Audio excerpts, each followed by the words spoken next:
An entire family vanished without a trace in the Alaskan wilderness.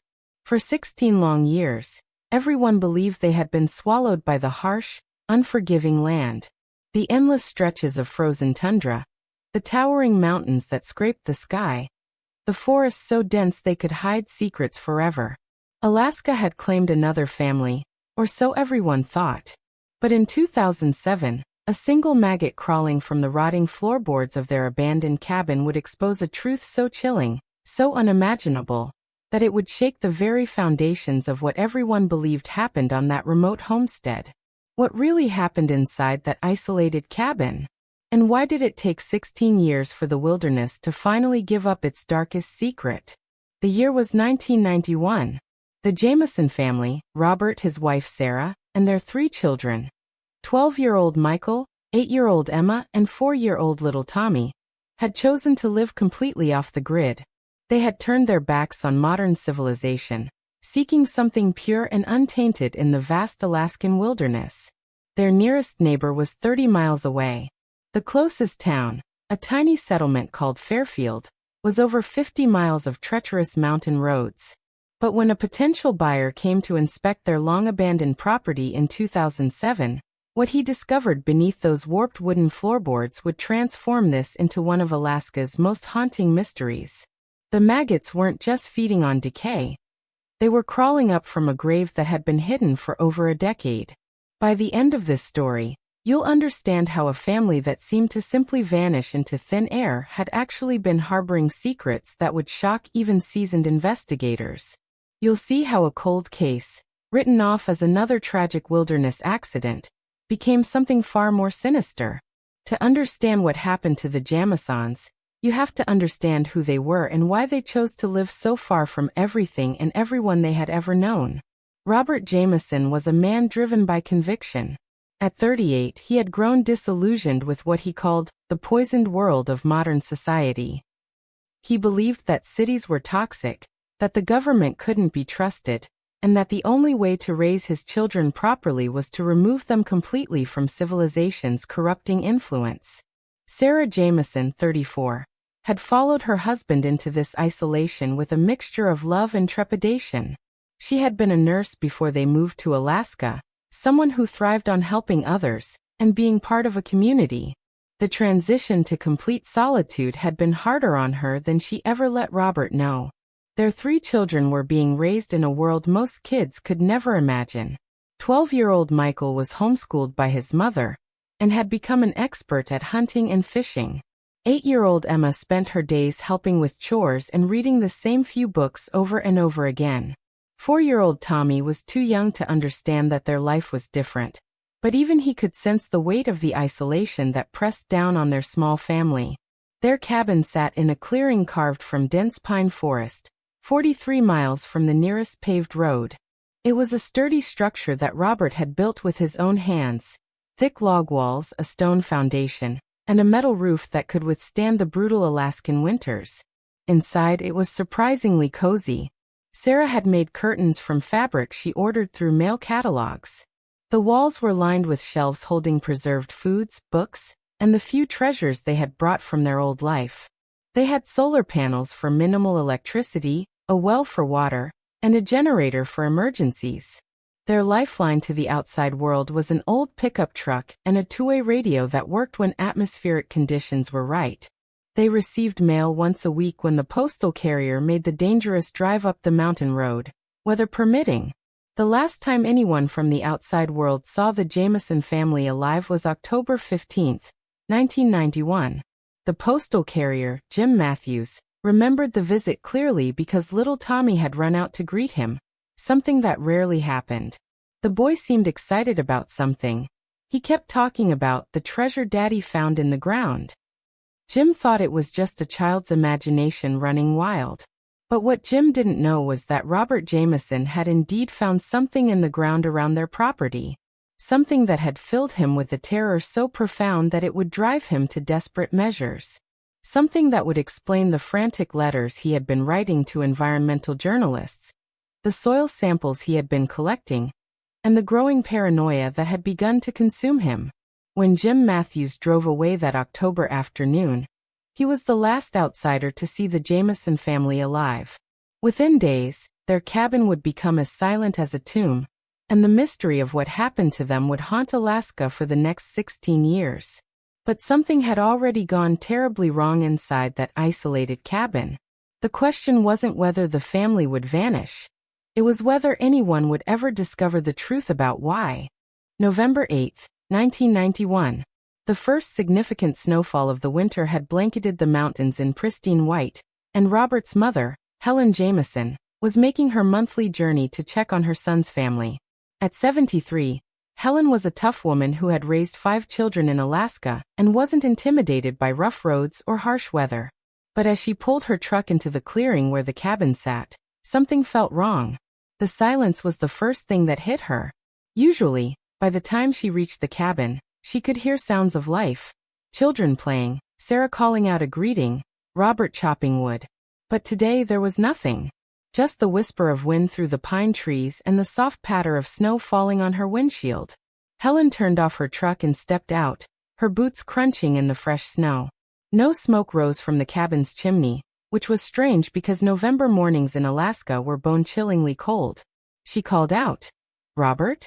Sarah? It's Grandma Helen."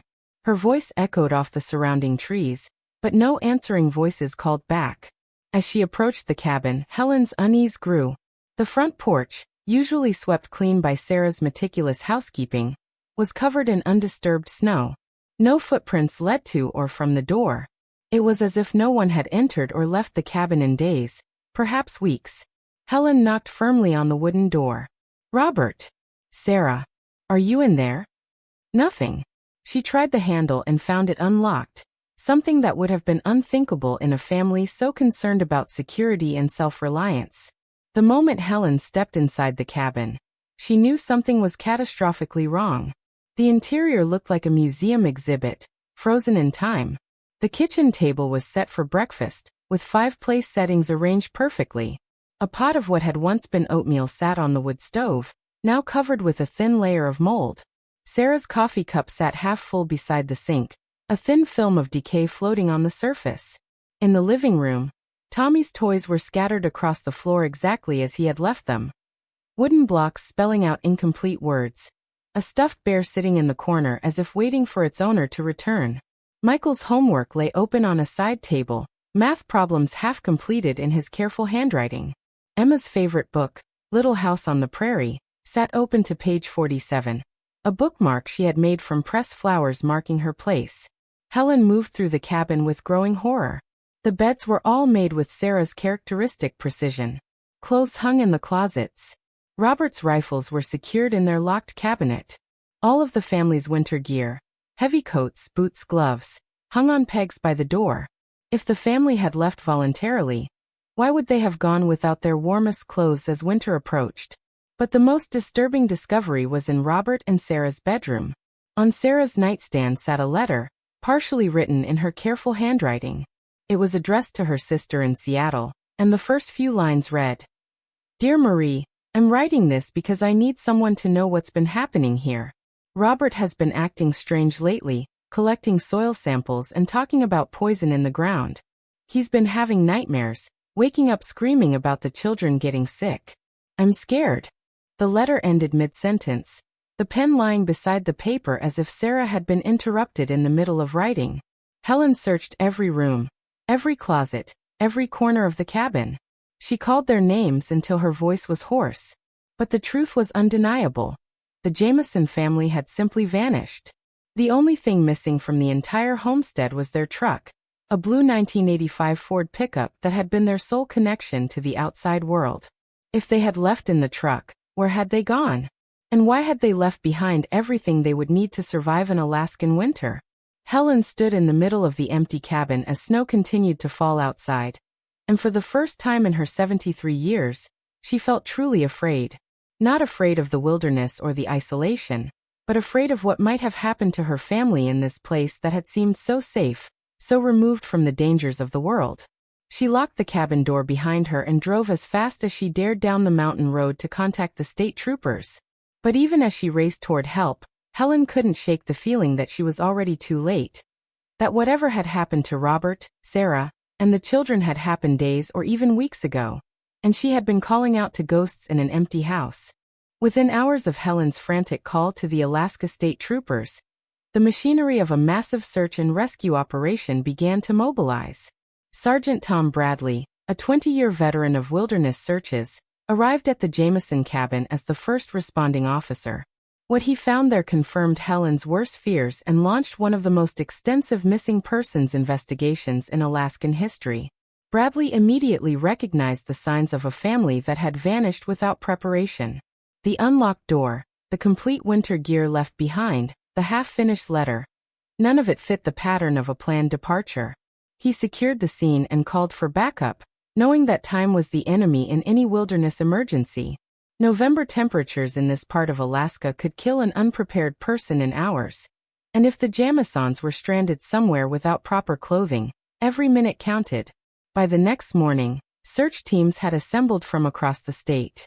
Alaska National Guard helicopters thundered overhead, their crews scanning thousands of acres of forest and mountain terrain. Ground teams of experienced searchers, some with specially trained dogs, began following every possible route the family's truck might have taken. The search coordinator, Captain Sarah Mills, had seen many wilderness emergencies, but something about this case felt different from the start. "We're looking for a family of 5 and a blue Ford pickup," she told the assembled volunteers on the first morning of the search. "But I want everyone to understand. We're searching some of the most remote and dangerous terrain in North America. This family could be anywhere within a 100-mile radius, and most of that area has never been properly mapped." The terrain working against the search teams was brutal beyond imagination. The mountain roads around the Jameson property were little more than logging trails, many of them unmarked and barely passable even in good weather. Some led to abandoned mining claims, others simply petered out into wilderness. There were ravines deep enough to swallow a truck completely, frozen streams that could look solid but give way without warning, and dense forests where a vehicle could disappear just 50 feet from the road. Dog teams found the truck's scent trail leading away from the cabin, but it vanished completely about 2 miles down the main access road, where it intersected with a network of smaller trails. It was as if the family had simply driven into thin air. Helicopter crews flew grid patterns day after day, their experienced spotters scanning for any sign of the distinctive blue truck or the bright colors that might indicate people in distress. The search expanded to cover over 2,000 square miles. Volunteers came from as far away as Anchorage and Fairbanks. Local mining companies provided equipment and personnel familiar with the remote areas. Even experienced bush pilots, who knew the region better than anyone, volunteered their time and aircraft. For 3 weeks, the search continued with an intensity that amazed even veteran searchers. But Alaska's wilderness is vast beyond human comprehension, and it guards its secrets jealously. Despite the hundreds of people involved, despite the sophisticated equipment and the desperate determination driving the search, not a single trace of the Jameson family or their truck was ever found. No skid marks leading off roads, no abandoned vehicle, no clothing, no camping gear, nothing. The psychological toll on the search teams was enormous. These were people accustomed to finding lost hikers, crashed aircraft, stranded hunters. They understood that not every search ended in rescue, but they usually found something, evidence that explained what had happened, closure for grieving families. The complete absence of any trace of the Jamesons was unprecedented in their experience. As November turned into December, and the search entered its 4th week, the reality of Alaska's approaching winter forced difficult decisions. Daily temperatures were now consistently below zero. Snowfall was making many of the search areas completely inaccessible. Helicopter operations became increasingly dangerous as mountain weather deteriorated. Captain Mills faced the hardest decision of her career. On December 3, 1991, she officially suspended the active search for the Jameson family. "We've covered more ground than in any search in Alaska's history," she told the assembled media. "We've had over 300 volunteers, flown more than 2,000 helicopter hours, and searched an area larger than some states. But we cannot continue to risk the lives of search personnel in increasingly dangerous conditions." The official conclusion was that the Jameson family had suffered some kind of vehicle accident or breakdown in the remote wilderness, and had perished from exposure. It was a reasonable explanation that fit the facts as they were known. Alaska claimed lives regularly, experienced outdoorsmen who made small mistakes or encountered unexpected circumstances. The wilderness was unforgiving, and sometimes it left no trace of its victims. But Helen Jamieson refused to accept this explanation. Standing in the snow outside her son's empty cabin, she told reporters, "My son was raised in this country. He knew these mountains better than anyone. If they had an accident, if they were stranded, Robert would have found a way to get word out. He would have found a way to save his children." What Helen didn't say, but what haunted her thoughts day and night, was a nagging certainty that something else had happened to her family. Something that had nothing to do with vehicle breakdowns or winter storms. Something that the massive search had missed entirely, because they were looking in all the wrong places. The Jamieson family had vanished, but they hadn't vanished into the wilderness. They had vanished into something much darker, much closer to home. And it would be 16 years before anyone would discover just how close to home their nightmare had really been. March 15, 2007.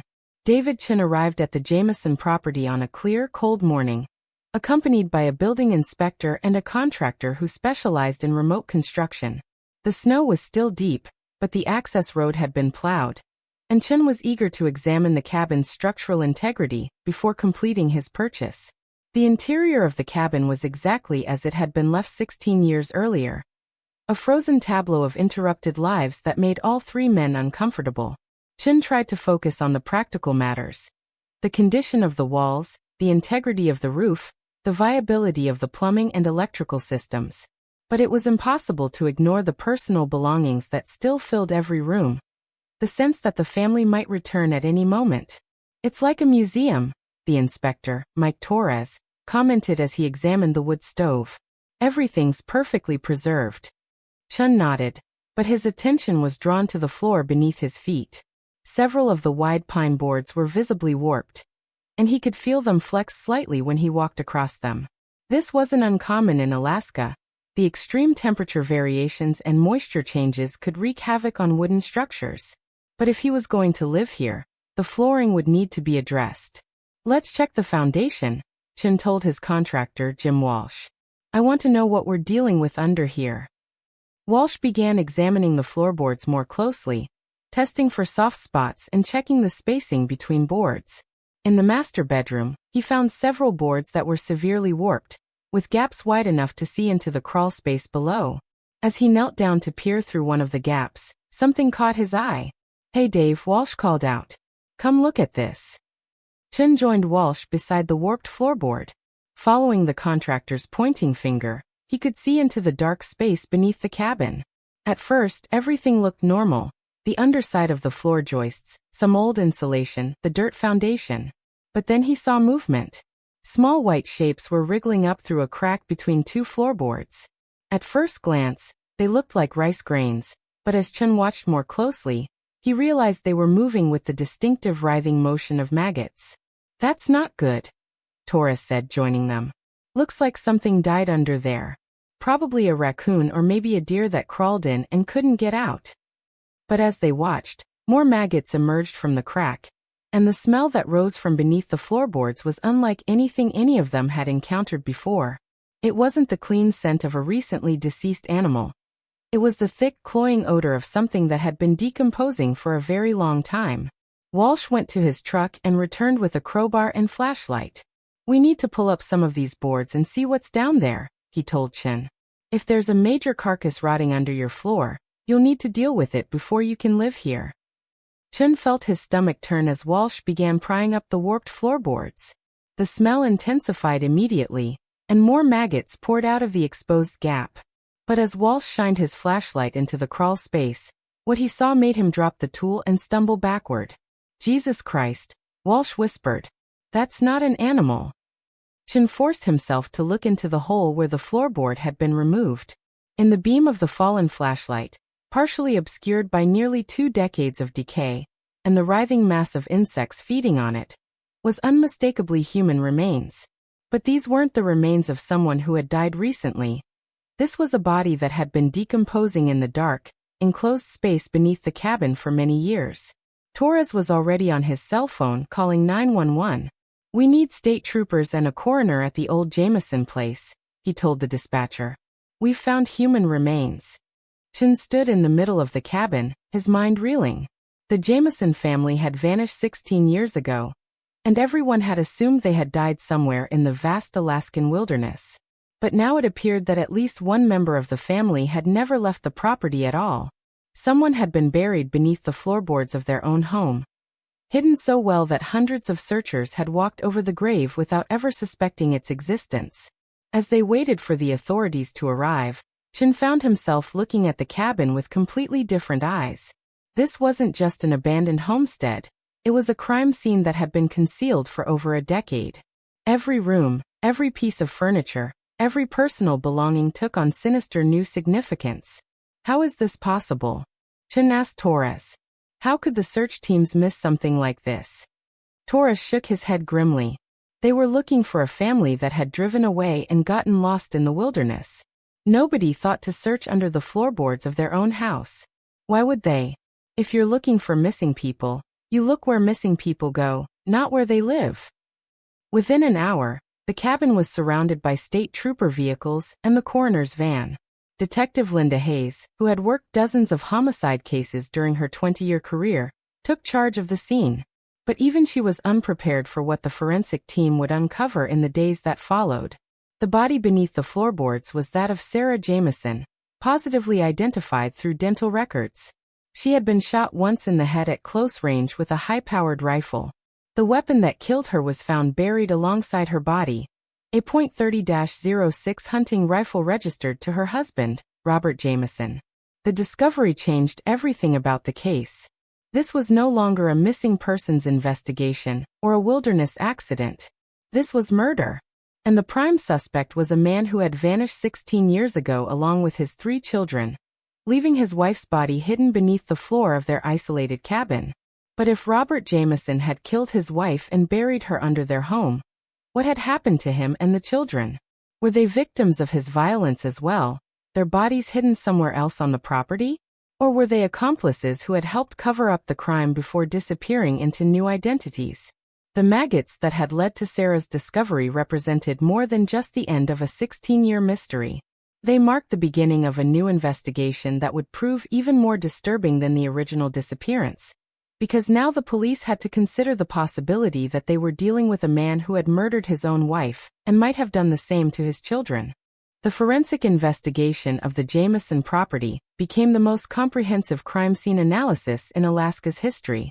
Dr. Jennifer Martinez, the state's chief medical examiner, arrived at the cabin 3 days after the discovery with a team of specialists who would spend the next 2 weeks carefully excavating and examining every inch of the property. The removal of Sarah Jameson's remains was painstakingly methodical.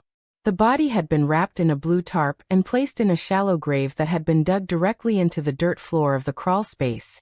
The killer had then replaced the floorboards above, counting on the fact that no one would think to look beneath the family's own home. This wasn't a crime of passion, Dr. Martinez told Detective Hayes as they examined the scene. Someone took considerable time and effort to conceal this body. The grave was carefully excavated, the body was wrapped, and the floor was restored to hide any evidence of disturbance. This was planned. The .30-06 rifle found with Sarah's body told its own story. Ballistics analysis confirmed that it was the weapon that killed her, and the registration traces led directly to Robert Jameson. He had purchased the rifle at a sporting goods store in Fairfield 2 years before the family's disappearance, using it primarily for hunting the deer and elk that supplemented their homestead diet. But the forensic team's most disturbing discovery came when they examined the timeline of Sarah's death. Based on the decomposition patterns, the insect activity, and the soil conditions beneath the cabin, Dr. Martinez estimated that Sarah had been dead for approximately 16 years, meaning she had been killed around the time of the family's disappearance, not before it. This revelation shattered the simple narrative that investigators had begun to construct. If Sarah had been murdered at the same time the family vanished, it meant that Robert and the children had continued living in the cabin with her body rotting beneath their feet. The psychological implications were horrifying to contemplate. Detective Hayes ordered a complete excavation of the property. If Robert Jameson had killed his wife and buried her under the cabin, where were the children? Ground-penetrating radar revealed several anomalies in the soil around the homestead, and excavation teams began the grim process of searching for more graves. But after 2 weeks of intensive searching, no other bodies were found on the property. The children's remains were not buried in the yard, not hidden in the surrounding forest, not concealed in any of the outbuildings. Michael, Emma, and Tommy Jameson were still missing, and their fate remained a complete mystery. The investigation took another shocking turn when forensic accountants examined the family's financial records. In the weeks before the disappearance, Robert had liquidated several investment accounts, converting nearly $47,000 into cash. He had also made inquiries about obtaining new identity documents for himself and his children, ostensibly for off-grid living purposes, but now these actions took on much more sinister implications. He was planning to run, Detective Hayes told the assembled task force. The question is whether he was running from the law after committing murder, or whether he was running from something else entirely. That something else emerged when investigators finally tracked down the environmental journalist that Robert had been trying to contact in the weeks before his family's disappearance. Margaret Chun, an investigative reporter for the Seattle Times, had received multiple letters and phone calls from Robert Jameson in October 1991. He was convinced that his property was contaminated with something toxic, Chun told investigators.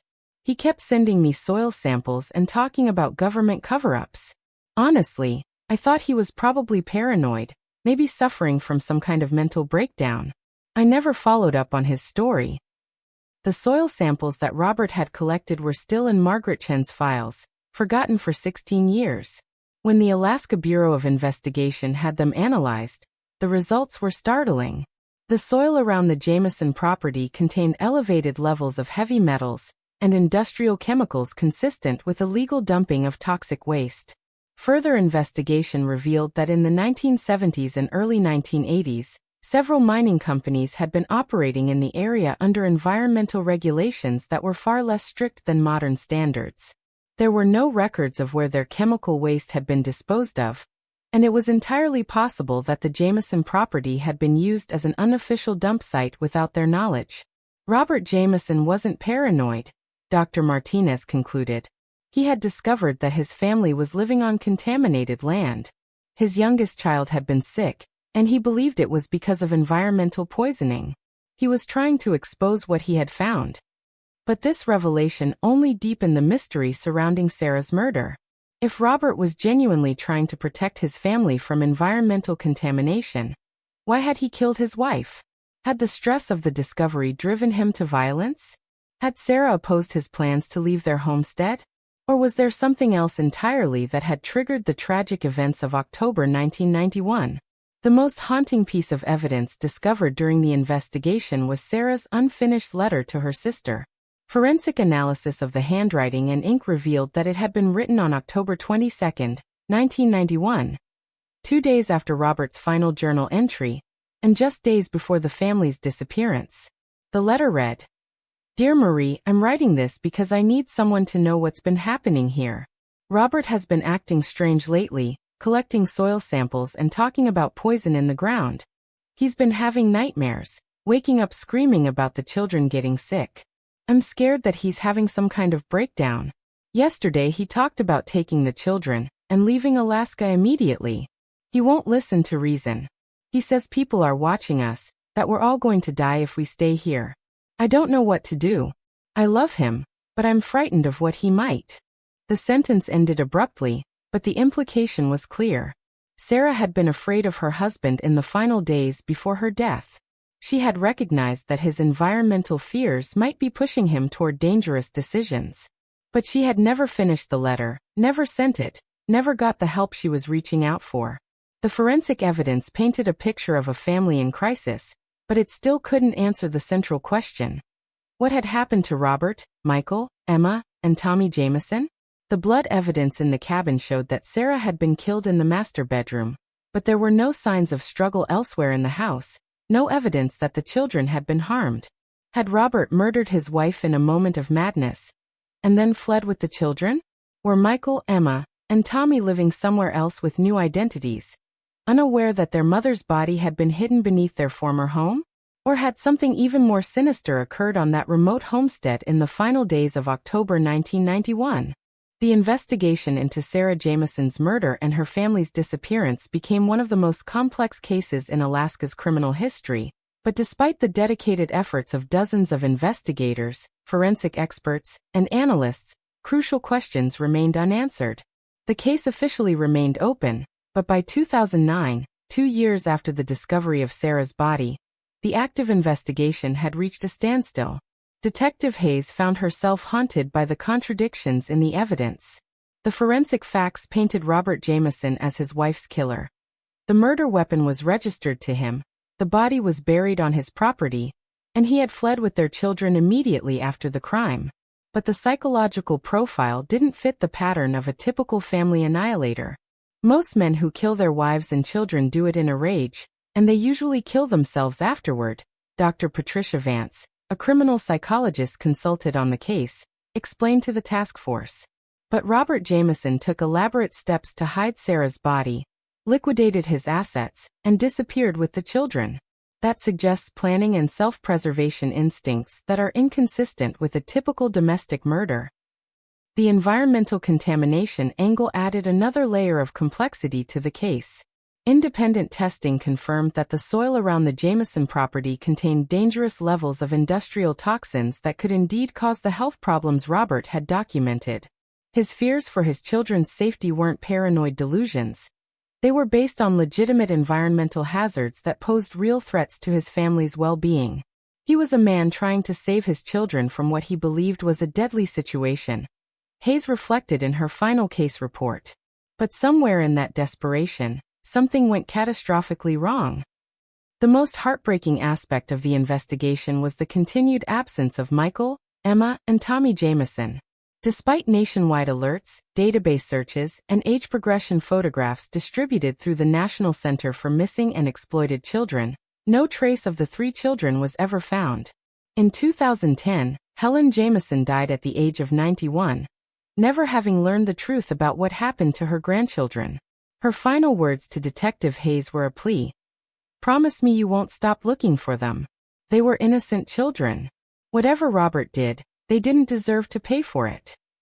The Jamison property, now forever associated with murder and mystery, remained unsold. David Chun had withdrawn his purchase offer immediately after the discovery, and no other buyers emerged. The cabin began to deteriorate rapidly without maintenance, becoming a destination for thrill seekers and amateur investigators who broke in to examine the crime scene. In 2012, the property was finally purchased by the state of Alaska and turned into a wildlife preserve, ensuring that the land would never again be developed or inhabited. The cabin was demolished, but a small memorial plaque was placed in the clearing where it had stood, reading, "In memory of the Jamison family, may they find the peace that eluded them in life." The case generated numerous theories over the years, each attempting to explain the inexplicable. Some investigators believed that Robert had killed Sarah during an argument about leaving their contaminated property, then fled with the children to start a new life elsewhere. Others suggested that external forces, possibly connected to the illegal dumping of toxic waste, had been involved in the family's disappearance, and that Robert might have been a victim rather than a perpetrator. The most disturbing theory, proposed by FBI profiler agent Marcus Webb, was that Robert had indeed killed his entire family, but had disposed of the children's bodies so effectively that they would never be found. The environmental contamination gave him the perfect cover story, Webb argued. He could claim he was protecting his children while actually eliminating them to prevent them from revealing what he had done to their mother. But Detective Hayes never fully accepted this explanation. She remained convinced that somewhere, somehow, 3 children who had vanished from an Alaskan cabin in 1991 might still be alive. Michael would be 33 years old now, Emma 29, Tommy 25. They might have families of their own, completely unaware of their true identities, or the tragedy that had consumed their original lives. Cases like this never really close. Hayes said in an interview years later, "The official investigation may end, but the questions remain. Every time someone calls in a tip, every time there's a possible sighting, we follow up. Because somewhere out there, the truth is still waiting to be discovered. The legacy of the Jameson family extends beyond their individual tragedy. Their case led to stricter environmental monitoring in remote areas of Alaska and contributed to new protocols for missing persons investigations that include thorough searches of victims' homes and properties. The maggots that revealed Sarah's grave became a symbol of how nature eventually exposes even the most carefully hidden secrets. But perhaps the most important lesson of the Jameson case is that some mysteries resist easy explanations. The evidence tells us that Sarah Jameson was murdered by someone with access to her husband's rifle and buried beneath her own home. It tells us that her family vanished at the same time, leaving behind all their possessions and disappearing so completely that 16 years of searching found no trace of them. What the evidence cannot tell us is why. Why did a family trying to live peacefully off the grid become the center of such violence? Why did a man who seemed devoted to protecting his children from environmental contamination end up burying his wife's body where his youngest child played every day? Why did 3 innocent children vanish so completely that not even their bones have ever been found? In the end, one maggot crawling from the floorboards of an abandoned cabin revealed the truth that the wilderness had hidden for 16 years. But the darkest part of this mystery may be the questions that still have no answers, the secrets that died with whoever pulled the trigger on that October night in 1991. The Jameson cabin is gone now, reclaimed by the Alaska wilderness that surrounds it. But the memory of what happened there lingers like a ghost in the clearing where it once stood. And somewhere, in a place that dozens of investigators have failed to find, the final chapter of this story waits to be written. Until that day comes, the case of the vanishing Jameson family remains one of Alaska's most haunting unsolved mysteries. A reminder that some secrets are buried so deep that even nature struggles to bring them to light.